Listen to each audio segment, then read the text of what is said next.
Assalamualaikum warahmatullahi wabarakatuh. Perkenalkan, nama saya Liza Olivia dari kelas 1E jurusan S1 Akuntansi.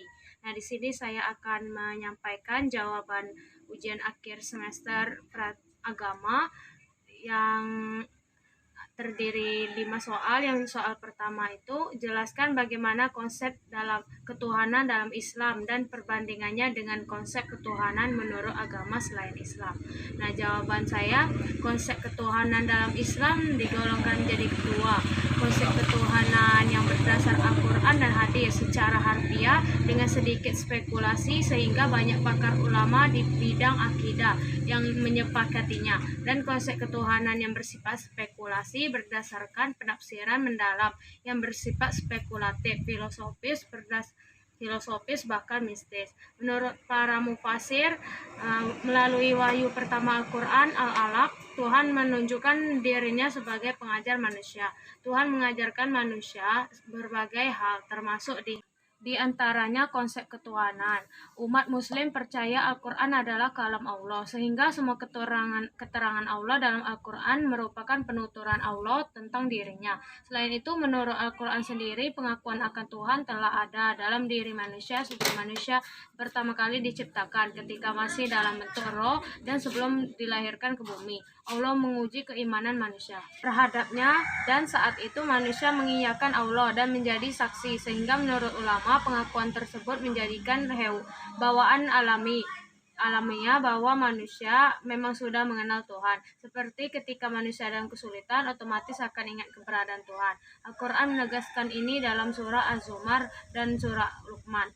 Sedangkan konsep ketuhanan menurut agama selain Islam adalah sebagai berikut. Pertama, Tuhan dalam Arab pra-Islam.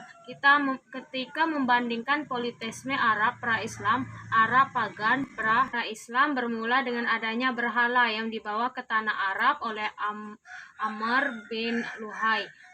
Mereka lalu mencampur adukan antara monoteisme yang dibawa Ibrahim dan paganisme. Mereka percaya takdir yang kabur, kuat, dan tidak dapat ditawar-tawar, melebihi apa yang manusia tidak dapat kendalikan. Yang kedua itu Tuhan dalam Yahudi. Menurut Francis Edward Peters, Al-Quran menuntut Muslim untuk beriman, dan sejarawan menyetujui bahwa Muhammad dan pengikutnya menyembah Tuhan yang sama dengan Tuhan Yahudi. Peters mengatakan bahwa Al-Quran menggambarkan Allah lebih kuat dan luas daripada Yahweh, dan sebagai Tuhan alam semesta, tidak seperti Yahweh yang hanya lebih dekat pada orang-orang Israel. Tuhan dikatakan dalam Al-Quran mencintai yang berbuat baik, dan dua bagian dalam Al-Quran mengekspresikan sebuah kasih yang saling mengerti antara Tuhan dan manusia. Namun Yudeo-Kristen mengajarkan cintai Tuhan dengan segenap hatimu tidak dirumuskan dalam Islam. Tekanan ini lebih pada kebebasan kehendak Tuhan. Setiap orang harus berserah diri. Yang paling utama menyerahkan diri kepada Allah. Islam merupakan agama itu sendiri. Ketiga itu Tuhan dalam Kristen. Islam dengan tegas menolak kepercayaan Kristen bahwa Tuhan itu tiga pribadi dalam satu hakikat. Lihat Tritunggal. Kristen Barat merasa Islam sebagai agama kafir selama perang salib pertama dan kedua. Muhammad dipandang sebagai setan atau Tuhan palsu yang disembah bersama Apollyon dan Termangan dalam Trinitas yang tidak suci. Pandangan tradisional Kristen adalah bahwa Tuhan Muhammad sama dengan Tuhannya Yesus. Ludovico Marasi, penerima pengakuan dosa Paus Innocentius yang ke-11, menyatakan banyak pesan dalam Perjanjian Lama mengacu pada kasih Tuhan. Tema sentral dalam Perjanjian Baru adalah kasih Tuhan dalam perantara Yesus. Dalam Islam, kasih Tuhan muncul dalam seluruh tanda-tanda dan penciptaan bumi di mana manusia dapat hidup dalam kehidupan yang layak. Yang soal kedua, jelaskan apakah istilah manusia dalam Al-Quran dan bagaimana fungsi dan kedudukan manusia dalam Islam. Jawaban saya, istilah manusia dalam Al-Quran itu ada 3 istilah, yaitu yang pertama istilah bashar, manusia ada, human being. Kata basyar terambil dari akar kata yang pada mulanya berarti penampakan sesuatu yang dengan baik dan indah. Dari akar kata yang sama lahir kata basyara yang berarti kulit. Manusia dinamai basyar karena kulitnya nampak jelas dan berbeda dengan kulit makhluk lain yang tertutupi bulu. Dengan demikian istilah basyar merupakan gambaran manusia secara materi yang dapat dilihat, memakan sesuatu, berjalan, dan berusaha untuk memenuhi kebutuhan hidupnya.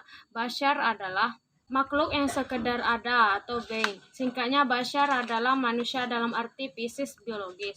Yang kedua, istilah insan atau anas. Manusia menjadi yaitu manusia being.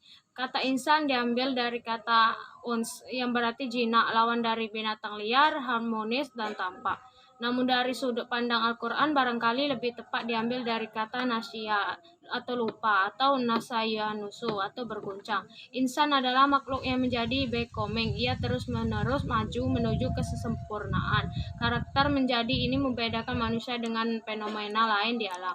Al-Quran seringkali memperhadapkan insan dengan jin. Kata insan digunakan Al-Quran untuk menunjuk kepada manusia secara menyeluruh dalam jiwa dan raga. Sedangkan anas adalah bentuk jamak dari insan. Al-Quran menyebut manusia sebagai nas dalam statusnya sebagai makhluk sosial yang bergaul dan bermasyarakat, serta dalam berbagai contoh perilakunya terhadap Tuhan. Yang keempat, Bani Adam.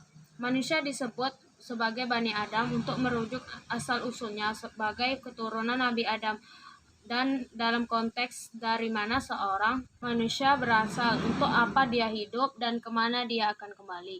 Penggunaan istilah Bani Adam menunjukkan bahwa manusia bukan hasil dari evolusi makhluk Anthropus atau sejenis kera. Manusia dalam pandangan Al-Quran bukan makhluk atau anthropomorfisme, yaitu makhluk penjasa dan sifat-sifat Tuhan. Al-Quran memandang manusia sebagai makhluk yang suci dan mulia, bukan sebagai makhluk yang kotor dan penuh dengan dosa, sebagaimana pandangan mereka bahwa Nabi Adam dan Hawa yang diturunkan dari surga karena melanggar larangan Allah merupakan asal mula hakikat manusia sebagai pembawa dosa bawaan atau turunan. Fungsi manusia di dalam kehidupan ini adalah menjalankan peranan itu dengan sempurna dan senantiasa menambah kesempurnaan itu sampai akhir hayat.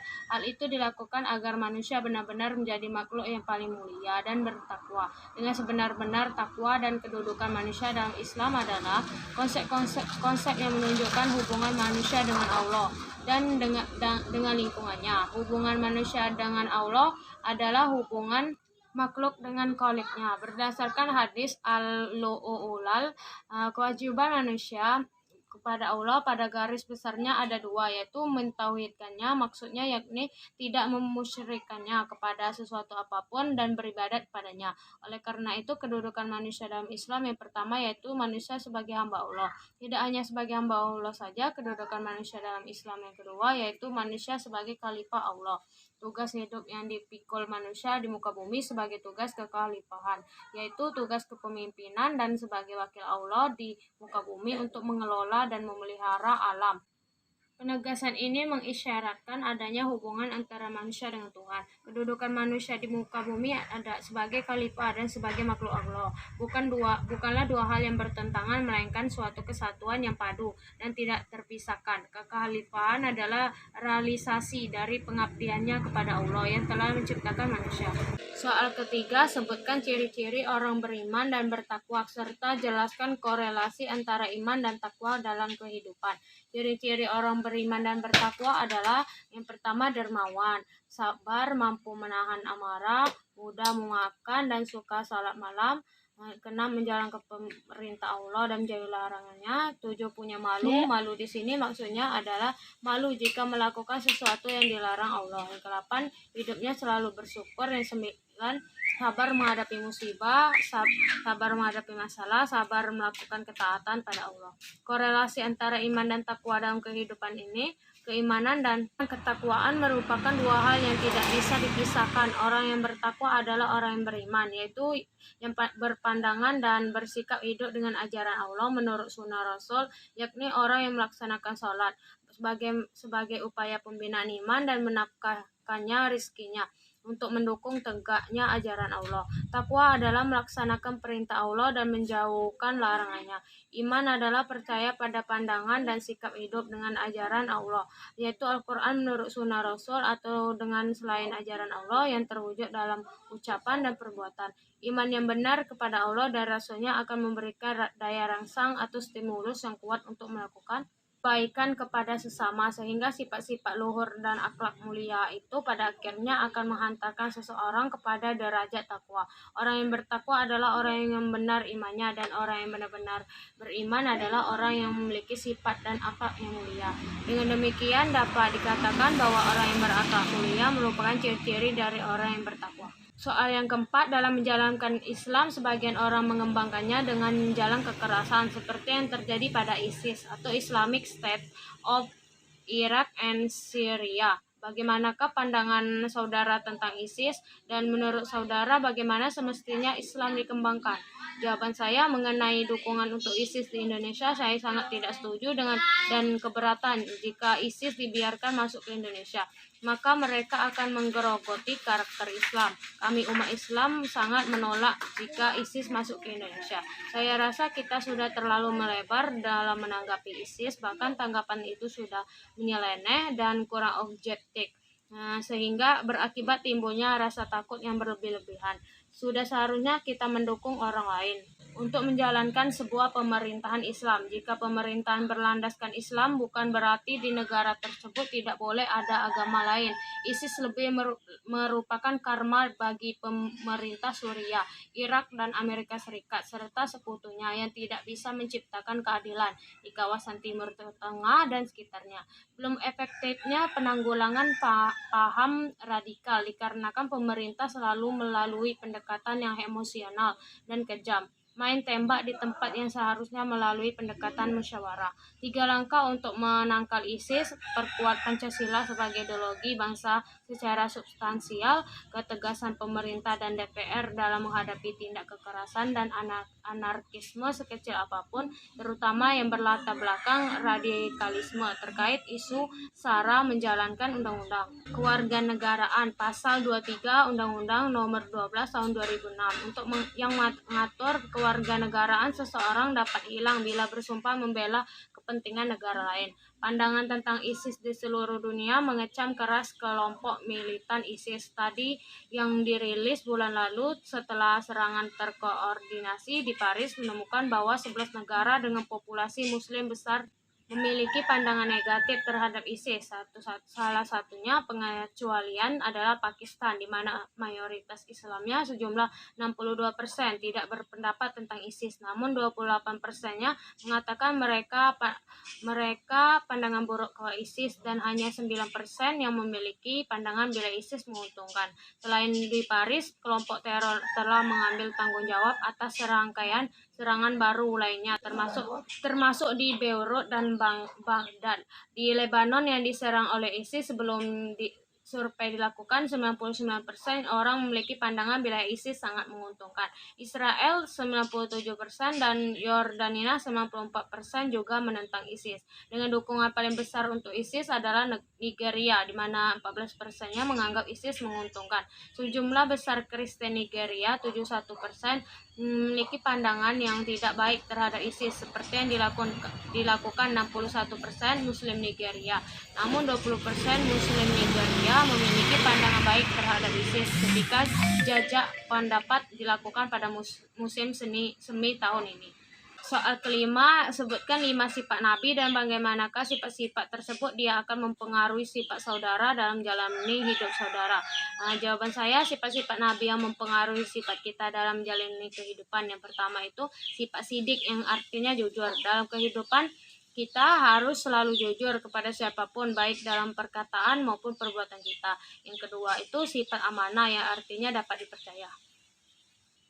Kepercayaan itu sangat mahal harganya, maka dari itu kita harus menjadi orang yang dapat dipercaya bagi siapapun, dan jangan pernah merusak kepercayaan orang lain kepada kita, karena bila kepercayaan itu telah hilang, sulit sekali untuk mendapatkannya kembali. Yang ketiga, sifat tabligh, yang artinya menyampaikan. Karena jumlah kita yang mencapai 1000 lebih dan keberadaannya yang berbeda-beda menyebabkan sulit untuk dijangkau apabila ingin menyampaikan hal-hal penting dan mendesak secara langsung atau tatap muka. Maka tidak jarang kita menitipkan salam dengan orang yang kita maksud. Maka sebagai orang yang dititipi pesan atau salam, kita harus menyampaikannya agar membantu dan meringankan urusan orang lain. Yang sifat keempat, sifat patana yang artinya cerdas. Karena kita telah memiliki bekal ilmu mulai dari SD, SMP, dan SMA, maka hendaknya kita mensyukuri dengan kecerdasan yang kita miliki serta berupaya untuk menambah kadar kecerdasan kita dengan rajin belajar, mengerjakan tugas dan aktif dalam kegiatan-kegiatan dan akademik lainnya. Yang kelima, pemaaf. Kita dalam sesama umat muslim tidak boleh dendam atau memiliki rasa tidak suka atau iri pada orang lain, dan kita sesama umat muslim harus saling memaafkan dan mengasihi antar sesama sehingga tidak munculkan rasa dendam di dalam hati. Sekian penjelasan 5 soal dari saya akhiri.